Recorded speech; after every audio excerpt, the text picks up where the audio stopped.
students. So we're moving along. So this is going to be the last one when it comes to the skeletal. This is where we start talking about articulations. So an articulation is just fancy doctorly term for joint.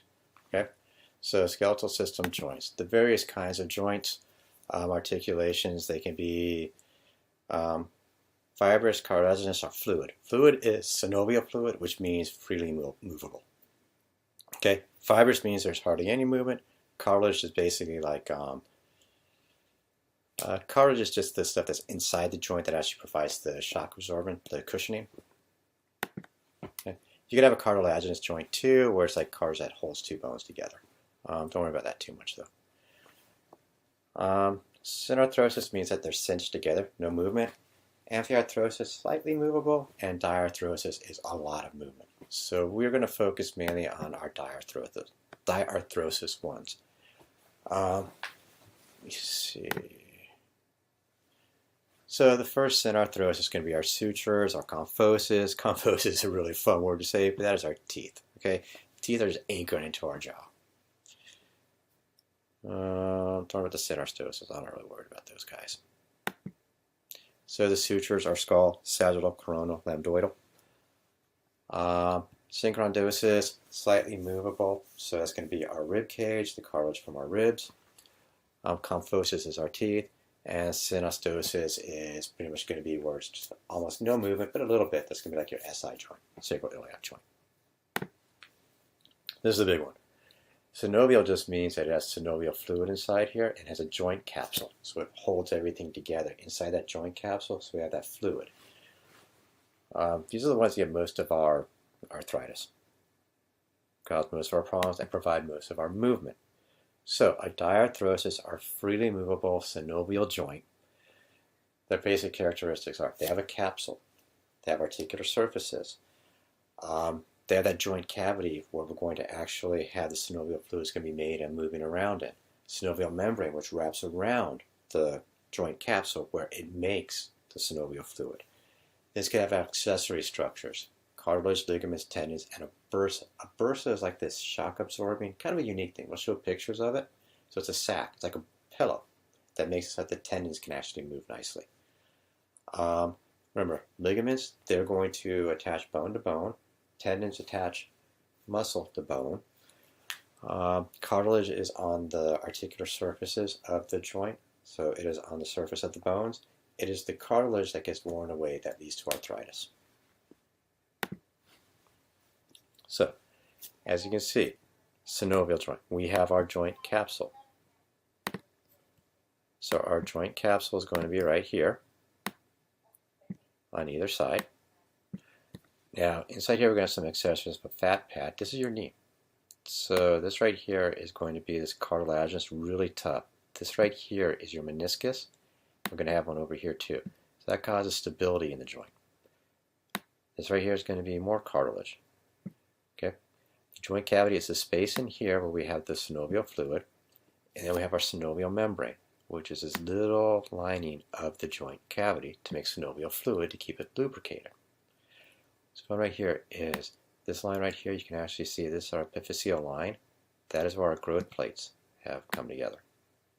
And then we see our trabecular bone, our tough outer bone, so our compact bone. So everything we can see is right in here. And then we're going to have our, this is a tendon, and then we'll have ligaments inside here, our anterior cruciate and all that stuff. Synovial fluid is the lubricating. Okay. Meniscus and fat bags and cartilages, they actually are shock absorbent and cushioners.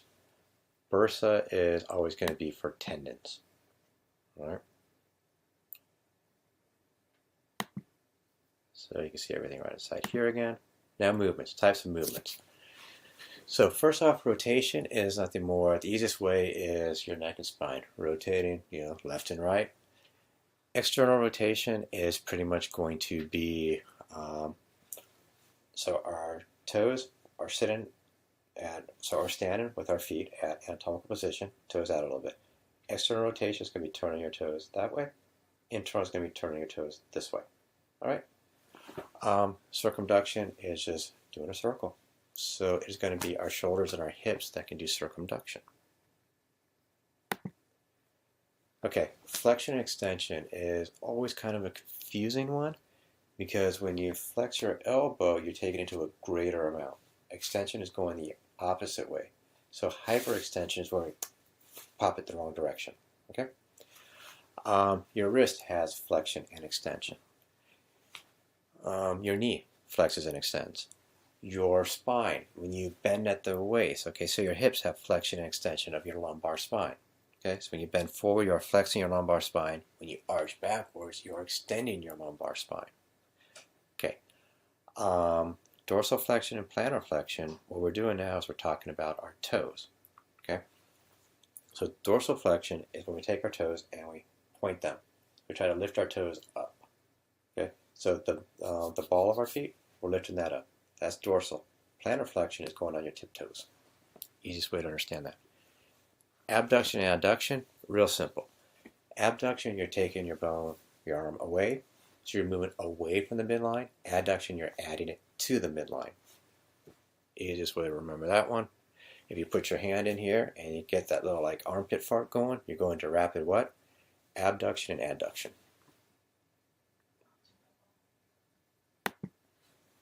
Okay, abduction, adduction, flexion, extension. We already talked about all that stuff just now. Okay, eversion and inversion, when you're standing on your feet, and eversion is trying to lift the lateral portion of your foot, so you're going up onto you're rotating onto your big toe. So what we're doing now is we are everting. Inversion is lifting your big toe up. If you take a look at your shoes, and you can see how the heel of your shoes are worn, it can tell you if you walk in an eversion or an inversion pathway. Pronation and supination is just your palms. Hold those out. Now, supination is like you have a bowl of soup. Pronation is you poured those out. So supination and pronation. There's a neurological condition where you hold your hands out like this, and you close your eyes so you can't see your hands. All of a sudden, one will just drift over. It's a pronator drift. It means there's a neurological problem. There's a problem between the pathway between your brain and your forearm, your pronator muscles. Now, protraction and retraction is like sticking your neck out. So when you take that, you take your selfie, you hold the camera up, and you always hold your head up, and you stick your neck out a little bit. So what you're doing is you are protracting, so it gets rid of all those chins. And when nobody's looking, you relax, you kind of put your head back, you go into retraction, and then you wind up with all the extra chins. Elevating depression, you don't know an answer, that's elevating. Depressing is moving it back down. So remember, for every movement, there's an opposite movement. Okay, Newton's laws. Rotation, we already talked about that. Pronation, supination. Here's where things get to be unique. This is what separates us out. We have the opposable thumb. So, thumb movement. So, flexion of the thumb is going to be moving across like that. That's flexion. Extension is going to be bringing it all the way out, like hitchhiking. Okay, that's extension. Abduction is going to be where we take the thumb, we move it straight lateral. So, thumb out, that's going to be abduction. Adduction is bringing it together. Opposable means we can touch on every tip, okay? So that is the opposable thumb movement. Hopefully everybody that was on the camera. Let's see. Your temporal mandibular joint, mandible, temple. So temporal mandibular joint. Easy enough right there. That's your TMJ. That's one for chewing.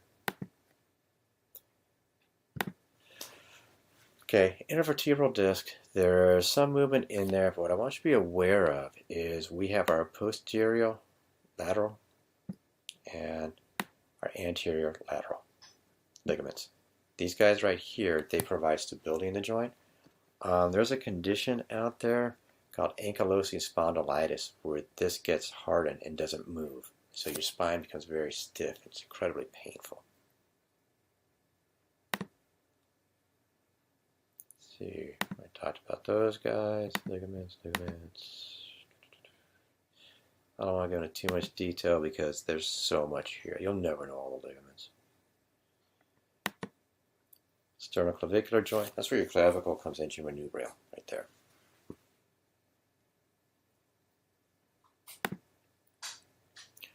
Okay, I think I already talked about the glenohumeral joint. That's your shoulder joint. Let's take a look at all this stuff. This is where I want you to see the bursas. This little bad right here, that's a bursa. All these little things right here are bursas. Now, we have bursas that go between tendons and ligaments. These bursas right here are shock absorbers and make it so that we're going to have smooth movement when we move our joint. I'm not going to hold you to too much of this ligament stuff. It would just be impossible. Just to understand the rotator cuff, so much movement, you need to have a lot of bursas in there and a lot of stuff to get stability. But the shoulder is such an unstable joint, but it's a powerful joint. And here we can see the bursas again. Okay, the elbow joint is unique because what we have is our radius of our ulna. The capitulum is right down here, and here we're going to have our olecrane process that goes in. I only put this one up here so you can really see how much stability this joint capsule has. So all of this forms our joint capsule, all these ligaments wrapping around. These tendons are going to go and they're going to wrap over. This is your bicep muscle. It's going to run up. That's one that gives you the big ball on your arm.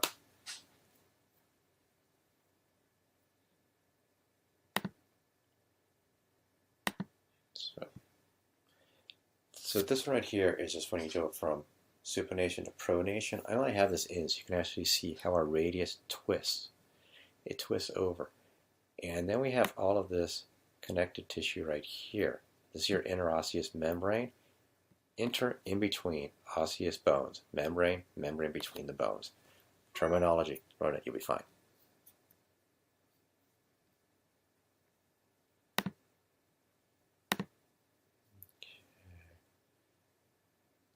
What I want to show here, see, and they don't show it really good. Can I get it over here? No. We'll get to it though. So this is all the stabilizer, the ligaments that are going to go around your wrist.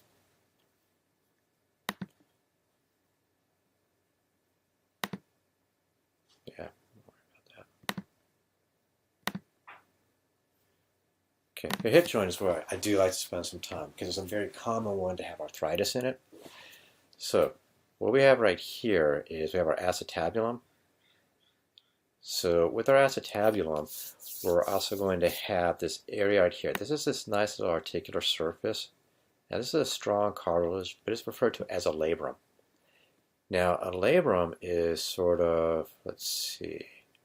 Okay, so we have our femur is coming up here. It's hard for me to draw this on here. So our femur now is going to come over and it forms this like ball. Okay, so that's our femur. Now, right here what we're going to have is this is going to be where our acetabulum is. So this is our acetabulum. Goes over here. Okay, and then this right here goes, this is our hip, all right? So this forms our hip. Now that's not very stable.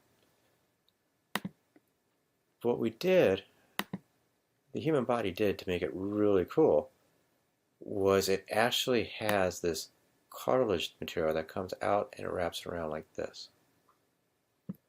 Okay, so it has this extra material that comes out and it's like this stabilizer. Okay, now that cartilage material is all the stuff right in here. What that does is it locks it in nice and tight. Every now and then you'll get a rip in that, and they have to do surgery to do it. When you get that rip in that, when you go to move, it feels like your hip locks up, and then it pops, and then it can actually move really well. That's not a meniscus. I just had it. It'll come to me in just a minute. I'll get back to that. Hold that in mind. I'll hold this picture. I'll get back to it as we move along.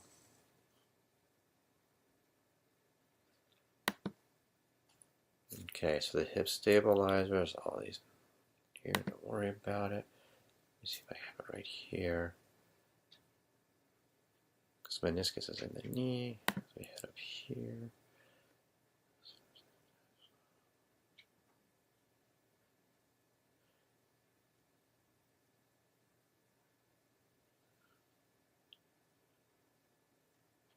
That's the articular capsule and everything right here. Okay, so what I want you to do right here is you can actually see we have the ball, we have the neck of the femur, greater trochanter over here, lesser trochanter over here.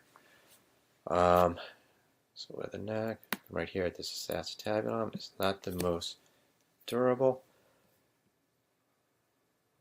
And, okay, this is what I wanted to get to. So when you have hip surgery, so if you take a look right here, they actually go and they remove this entire thing right here. Okay, all of this is removed. So we have our greater trochanter, our lesser trochanter, and this is metal, this is titanium. So this is your acetabulum right in here. Now, take a look at this one right here. What they do is they're going to remove all that stuff, and then they're going to hammer down into the medullary cavity, the spike for your hip. Now they leave this stuff so they have all the muscles that are attaching to it. Okay, so all the muscles are still attaching. They just add this inside. Now this one doesn't go down very far because when this person had this one done on this side, it was done a long time ago. They had better bone density. When this hip was redone, if you take a look at how far down it goes way down. You can see the screws that are holding everything in place. So this was just done recently. It has to go down farther so that it's more stable. There is not as much bone material. The bone's weaker. So I had to go down farther into the medullary cavity, down onto this one.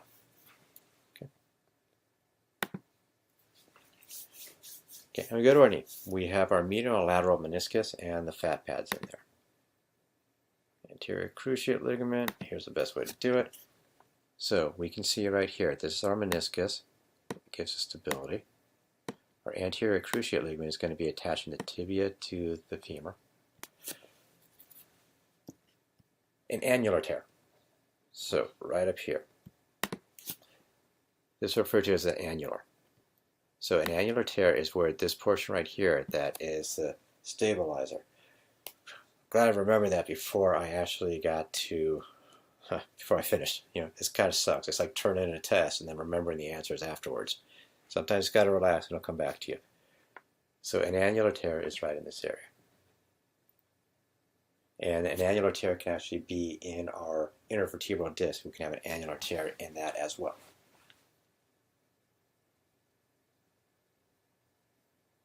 Let's go back to the knee. The knee is actually kind of cool. A lot of surgeries are done with that.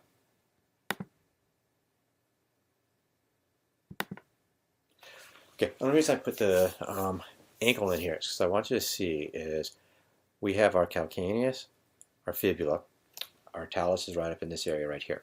Now, because our fibula is on the lateral aspect, this is the most common. So your calcaneal fibular, so this is your standard one that actually gets torn. So this is the most commonly sprained ligament.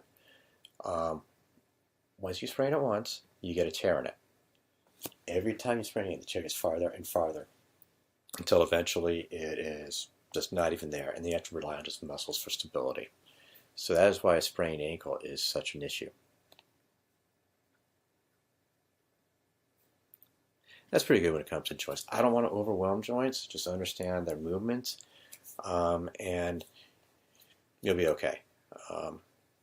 I covered everything that you need to know. I know I went through pretty quick, but it's just unless you're going to become an orthopedic surgeon, you don't need to know all about this. And even an orthopedic surgeon specializes in like knees, specializes in ankles, specializes in wrist, specializes in the spine, because it is such a huge amount of information that no one person can really be a specialist in all of it. It's just too vast.